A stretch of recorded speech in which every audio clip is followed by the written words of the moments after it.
It's my pleasure now to introduce our plenary speaker, Astro Teller, Chief Executive Officer of Body Media. Dr. Teller is co-founder, chairman, and CEO of Body Media, a world leader in the design and development of wearable body monitoring products.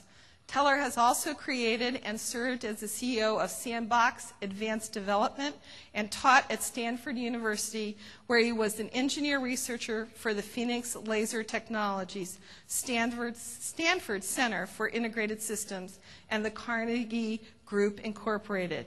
As a respected scientist and seasoned entrepreneur, Teller has successfully created and grown 2 companies and holds numerous U.S. patents related to previous work and body media sensors, hardware, and software technology. Dr. Teller's work in science, literature, art, business has appeared in international medias from the New York Times to CNN to NPR's All Things Considered. Dr. Teller holds a Bachelor of Science in Computer Science from Stanford University, a Master's of Science in Symbolic and Heuristic Computation, also from Stanford University, and a PhD in Artificial Intelligence from Carnegie Mellon University, where he was the recipient of the prestigious Hertz Fellowship. It's my honor to introduce Dr. Teller to you, and I know he is going to provide some very thought-provoking comments for us. Thank you.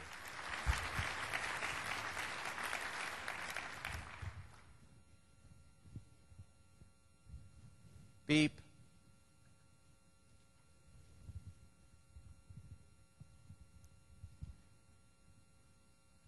I was walking through one of these blockbuster art shows a couple of years ago. It's called Aluminum by Design. Anyone saw that? Or 2 of you did. It was a great show. Walking through, it's sort of centered around aluminum in design and architecture, in art. And like a lot of people, I was sort of attracted to the runt in the room because there was nobody paying attention to it. So I wandered over to this, and I was like, boring. Why is that there?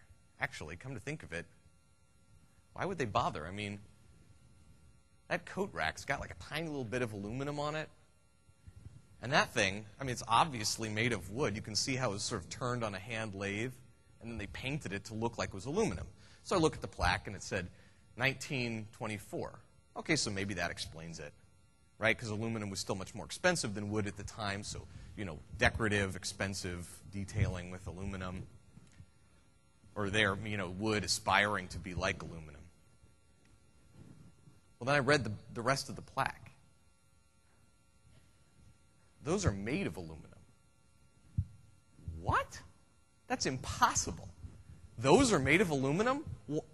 What would possess somebody to take something cool and expensive and new and go to all that work to make it look like something standard and ordinary and unexceptional? In fact, to function the same way, not just to look the same way. What a bizarre thing to do. Turns out Alcoa, the largest producer at that time in 1924, and still the world's largest producer of aluminum today, was trying to show people what else you could do with aluminum. Okay, so this was their attempt, or one of their attempts. But this was not inspired, and we can all look at this and sort of scratch our heads and say, I don't know, that doesn't really make any sense. It was sort of sweet of them to try, but that was really off the mark. They were doing it because that's what everyone thought a coat rack was like. And so they figured, well, if that's what people think of as normal everyday objects, we'll make them out of aluminum and we'll dress them up to look normal. That way it won't scare people. So I believe that telemedicine is today the high-tech equivalent of that coat rack. And I'm not saying this because I don't believe in telemedicine. I'm saying this because I do. And because I think we have some really exciting things to go do. But we're stuck, like that coat rack, trying not to be too scary.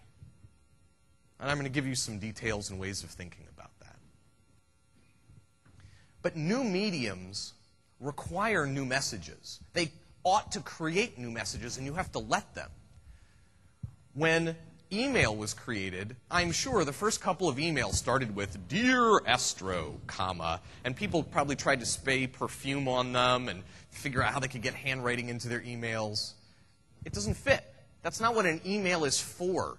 And you can feel it when you type. So all of you know now that when you do emails, you just give up on that. You stop saying "Dear Astro." You just go right to what you have to say, right? And then when you say something and you think it's funny, but you're worried I'm going to get pissed off about it, you actually put "ha ha" in quotes, which no one would do in a letter. But it's a different medium, and we all just use it differently, right? We have emoticons, colon, open parentheses, or close parentheses, so you can see I'm smiling. And we give up on punctuation and grammar, things we would never do in a letter, because it's a different medium. It goes at a different pacing, and we've allowed it to evolve into something else. Imagine if the internet had been started by bookstores. I'll tell you what I think they would have done. I think they would have made some really cool websites which described how you could find a real bookstore. Find the bookstore nearest you. That's what they would have done. And that's okay, that would have been something. But that's not the value of the internet. It doesn't unlock the true nature and potential of the internet the way Amazon.com did.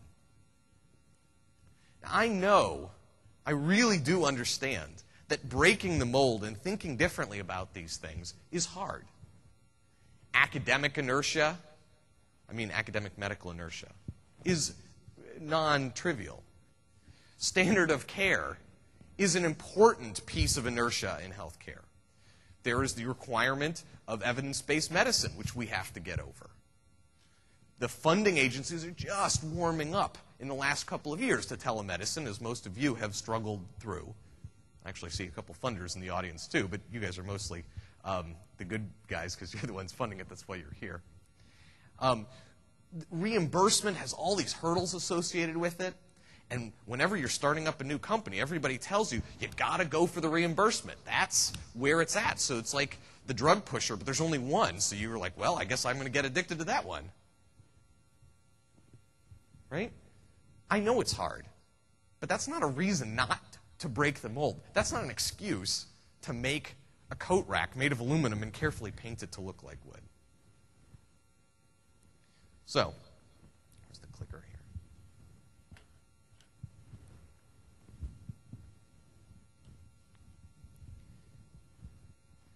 I'll give you an example of, from my company, having discovered this.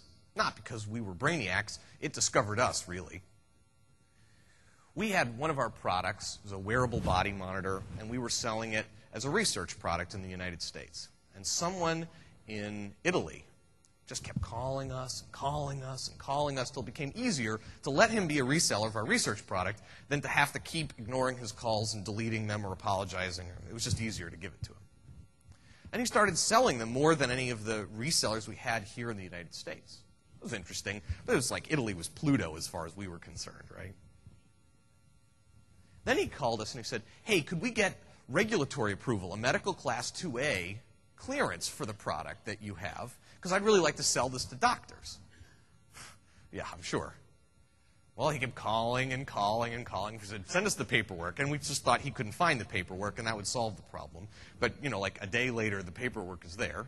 And it really wasn't so bad. As many of you probably know, the medical Class 2A CE mark is about being GMP and ISO 13485, but it's a lot less specific than it is in the United States. The equivalent would sort of be a 510K for exactly what it's for. So we said, oh, that's not so bad. Sure, because we knew by now that Robbie was just not going to leave us alone until we did it. So we did it. And then the sales started to go up. And up and up and up. And we finally said, okay, something is going on here. We better find out what he's doing over there. And we said, what are you selling? And he said, we're selling your product. I know that. What are you selling? And he said, we're selling your product. No. What are you telling them it does? It turns out that this person, his company, in fact, had repositioned our product, not as a research product, but as a Holter monitor for lifestyle. He had decided that we were good enough, particularly at metabolic statements about people in their free-living environments, and sleep information, in some smaller ways, their body position and other things that we can say about them, but primarily their metabolic information and their sleep, that he could position it and he could sell it to clinicians as a clinical lifestyle monitoring Holter monitor. It's kind of bizarre. Now, as it turns out, we're now doing this all over the world. He's actually become vice president in our company, so it worked out very well, because obviously he knew something that we didn't know. But we didn't invent this. The world taught us this. And I can't overemphasize the importance of this, because this is what happens with new technologies. You collectively, including me, we are not smart enough to figure out all the things that telemedicine is for or can be for. We have to let the world teach us and be open to new things that are not what we decided it was for. iPod didn't know about podcasting. They didn't invent podcasting. The world invented podcasting. But iPod was flexible enough to support podcasting. How are we doing that? So, I can imagine you saying, well, Astro, I don't want to burst your bubble. You seem very excited, but there is no lifestyle as a clinical input business. I mean, who's going to buy that? I mean, you can find maybe some early adopters, but that's not really a big business today, so you can say that it's going to be, but that sounds like a pretty hard road to hoe. Yes, it probably will be. But we now know what our true nature is, at least on the clinical side. It's to be the gold standard in lifestyle monitoring. Good, I'm glad we know it now. I didn't even know that a year ago. And it's going to be hard, but that's a fight we're willing to have. In 1910, the Wright brothers plane flew in 1903. A decade later even, 1913. There was no aviation industry yet, because they were still making planes out of wood for the most part. And it was only the introduction of aluminum alloys, very lightweight materials, that enabled the commercial aviation industry and military aviation industry. This is actually a picture from the 1980s Rolls-Royce engines. It is still the dominant alloys of aluminum are still the dominant component of airlines today. They made that possible. I'm not saying that what we're doing sucks. Alcoa had other businesses and they didn't go away. But there's so much more, I believe, that's out there. And just like the creation of the airline industry from whole cloth because we enabled it, what I'm trying to cheer us to do is not just do those things which are the simple evolutions from what already was. Imagine, if you, it's like if the world said, well, you make your aluminum out of anything you want, but we only buy wooden coat racks. But I tell you what, out of the goodness of our heart, if you paint it up to look real like that wood stuff, maybe we'll give you maybe as much as half price for your substitute coat rack. Right? And then you go to Congress and you say, no, no, no, that's not fair. We're stronger than wood. And there's no termites. We want full price for our fake wood coat racks. I mean, you could do it, it's okay, but I think there's so much more out there. And we've been constrained by the requirement that we think was handed to us that telemedicine, that is medicine at a distance.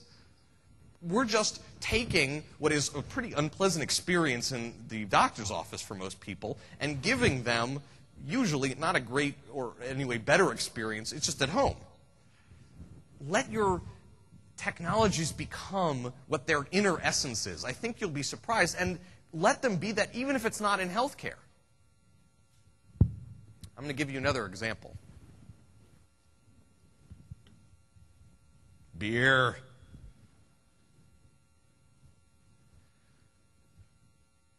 Telemedicine doesn't have a great name, as most of you know.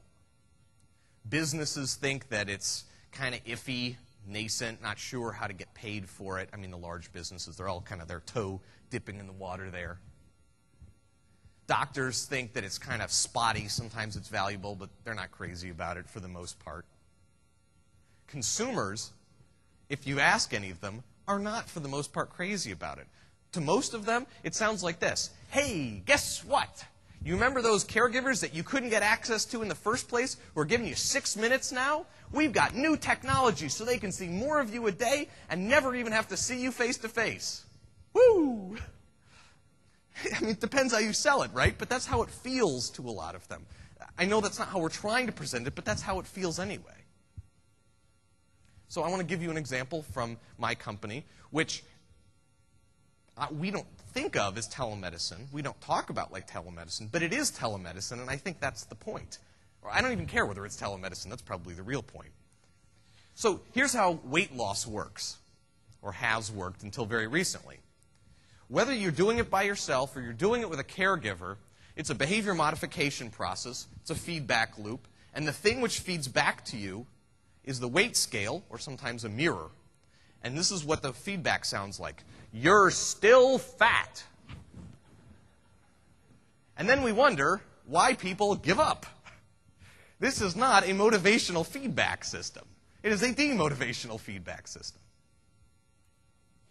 So we made a product which shows people calories in versus calories out, whether they're running a calorie surplus or a calorie deficit, like a gauge on their car, like showing them their speedometer, their weightometer, if you like, instead of where they are on the map. And that, because in one day, just by starving yourself and running 6 miles, you can pin the needle. My God, you're losing 4 pounds a week. It's probably not healthy to lose 4 pounds a week, but you can feel really good about what you did today, and it can tell you, if you keep doing this, you're going, you'll be Adonis in 35 weeks because you're 130 pounds overweight. But people feel so good about that. Simple idea pulled from our ability to see people's metabolism very accurately. Now, as it turns out, these products that we make are sold through, not exclusively, but largely through health clubs and weight loss centers. And they're sold by nutritionists, fitness professionals, and weight loss counselors of one sort or another. So they put their arm around the prospective customer and they say, you should buy this. And they're reasonably expensive, but they're worth it. And when you have somebody sitting there, this is what doctors won't do, but other healthcare professionals are much better at doing this. You need to buy this. And the person goes, okay, if you say so, that sounds good to me. So they buy it. And then for a period of time, they interact with their personal trainer, their nutritionist, their weight loss person. They have this information, but the information is also objectively made available to their coach at the same time. And that turns out to tie them together, and by making it objective, helps the weight loss person, whoever that is, the weight loss coach, to be much more effective at helping them. And then the amazing thing starts to happen. People don't go back to the weight loss center. They just call and say, hey, can you look at my data? Can you send me an email and tell you what you think? And because these people aren't doctors, they're not constrained by the stuff all of you are fighting in Congress right now, which is why can't we get doctors paid for an email? Well, and I'm not saying that fight shouldn't be had, but we don't have the time to fight that fight. We're going to the people who don't mind sending emails and get paid to send emails. And so they develop this virtual or at-a-distance relationship. Then people back away, they've learned what they need, and they start to use the product more by themselves, but they still interact with this person occasionally and pay for those occasional interactions. And more, people are actually buying this product online and asking for one of these nutritionists, one of these weight loss coaches to help them, even though they've never seen them and never will. Now, is that telemedicine? I don't know. Does it matter? It's essentially telemedicine. Someone is helping you from a distance do something which, whether we call it medicine or not, is the core problem in healthcare. I'm not saying that everything has to be consumer paid. But I'm guaranteeing to you that if you think about people as patients, or a patient, 1 minute rant. A patient is someone with an ugly hospital gown where it's open a little bit on the back and they're wandering down the hall and their tushy's hanging out and they're kind of dopey from some drug. They can't remember what the name of it is, and even if they could, they couldn't pronounce it. Having just woken up from a surgery that they were really frightened of having and really frightened of not having. People get sick. I'm not saying that they don't get sick. But when you're asking them, which is what happens in telemedicine, you're asking to enter their homes. You don't control their homes like you can control their lives when they're in the hospital. Don't call them patients. Don't think about them as patients. Pretend it's their money that you're asking for. Because you know what? Pretty soon it's going to be the way things are going with the shifting of finances and financial responsibility in the United States. So in the 1950s, Coca-Cola was the king of the beverage industry and had gotten there partly because they put cocaine in their products early on. Maybe that helped. They were good at branding, but they were great at making glass bottles. And many of you are probably not old enough to remember, but that was a really big deal. Those glass bottles were just right. You remember most people in this room could at least remember this. When they took away the glass bottles, there was like fanaticism about it. But Coca-Cola almost went down because they didn't get the message. Because this is 1963. Okay, you had to use a church key to open it. But before then, you could get stuff, you could get beer and maybe even soda, probably not soda, but at least beer, in cans, but they were made of steel, and they were so heavy that it really wasn't worth it. But when aluminum it became possible to make aluminum cans, it was a tiny fraction of the cost of the glass. And of course, the glass was like 70%, 80% of the cost of the Coke. The Coke is essentially free. And Coke resisted this, almost, not to the point of extinction, but certainly lost its edge to several other companies who, because they weren't winning in the bottle industry, picked up on aluminum cans first. So aluminum went, really in the early 60s, from still being an industrial material to Coke cans, Pepsi, whatever, beer, aluminum foil. How many of you remember those folding aluminum chairs? You'd take your kids to the parade and you'd fold out those chairs, right? Those were made of aluminum.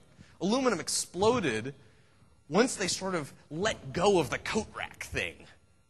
And it let themselves be what they were, found out ways for the materials to make something better in the consumer's lives, not something the same, only from a different material.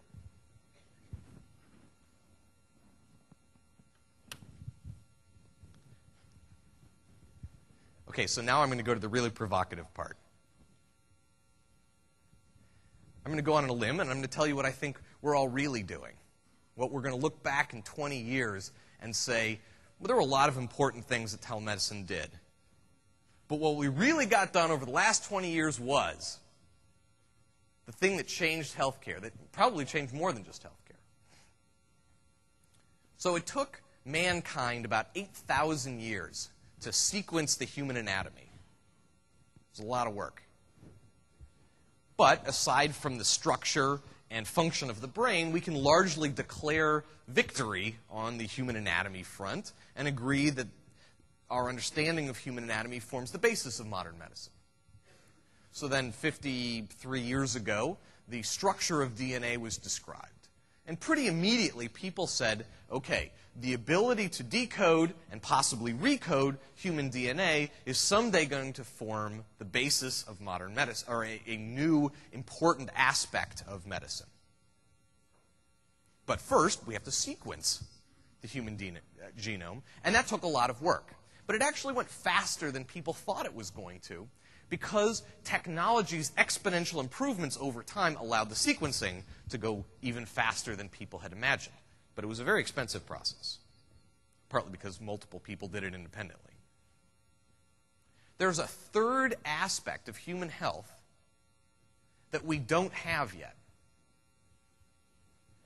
It's the human lifestyle. We know that the majority, arguably the vast majority, of the costs of healthcare come from how people behave on a day-to-day basis, their lifestyle choices. And only the minority come from their genetics. This is a well-understood fact. But healthcare does nothing about it, and it's probably because we haven't sequenced the human lifestyle yet.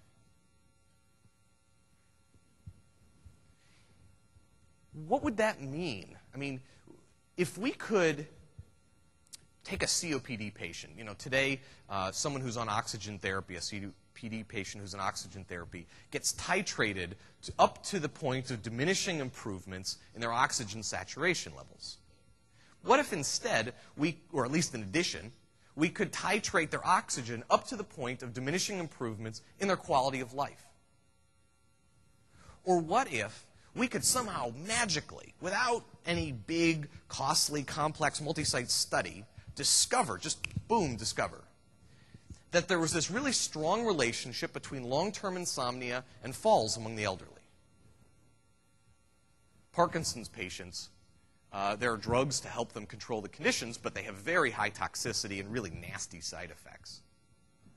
The point of those drugs is to help control the normalcy of their minute-by-minute behaviors. And it's really hard to get the sort of right drug regime to help control these things because it just hasn't been possible to understand over long periods of time for many Parkinson's patients the minute-by-minute state of their behaviors. Well, what would that mean for us to try to sequence the human lifestyle? You would need to get, on a minute-by-minute basis, over months or years, the basic actions and states of the bodies of people. And not just for a few people. You would need to get this for many, many thousands of people so that even small subpopulations would be statistically significant. The costs to do that, to pay people to give you that information, completely prohibitive. But we in this room are already doing it. Not collectively, not officially, but we are doing it.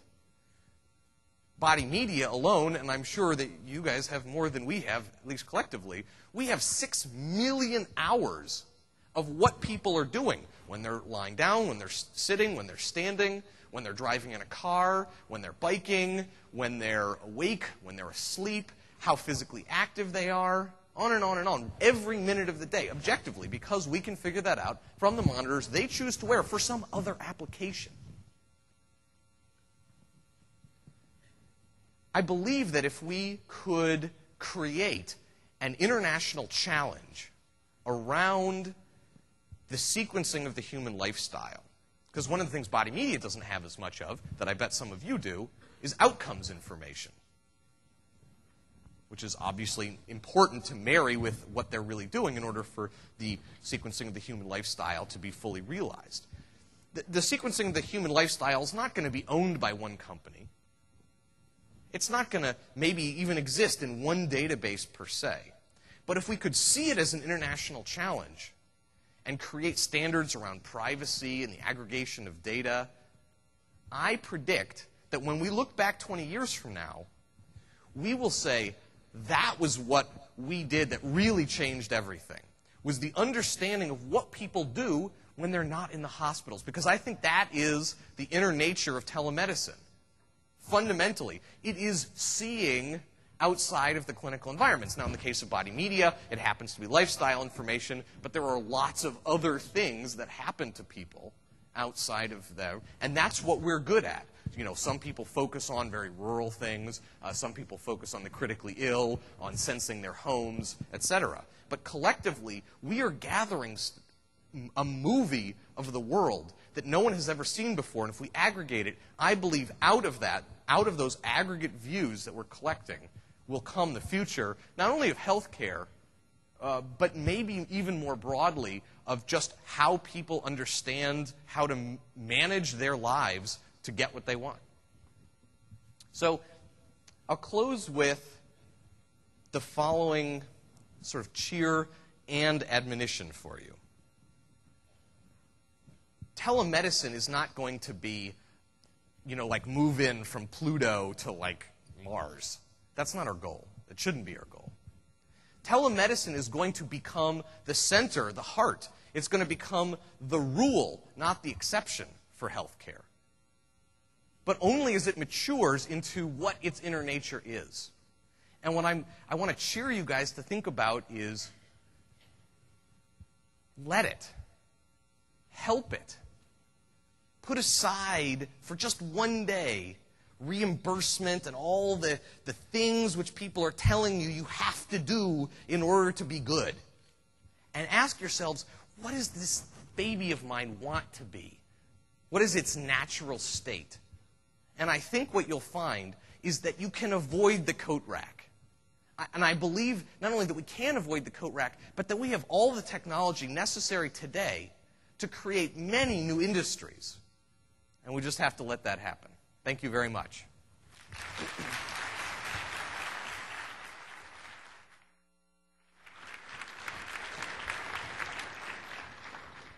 Thank you very much, Dr. Teller. Thank you.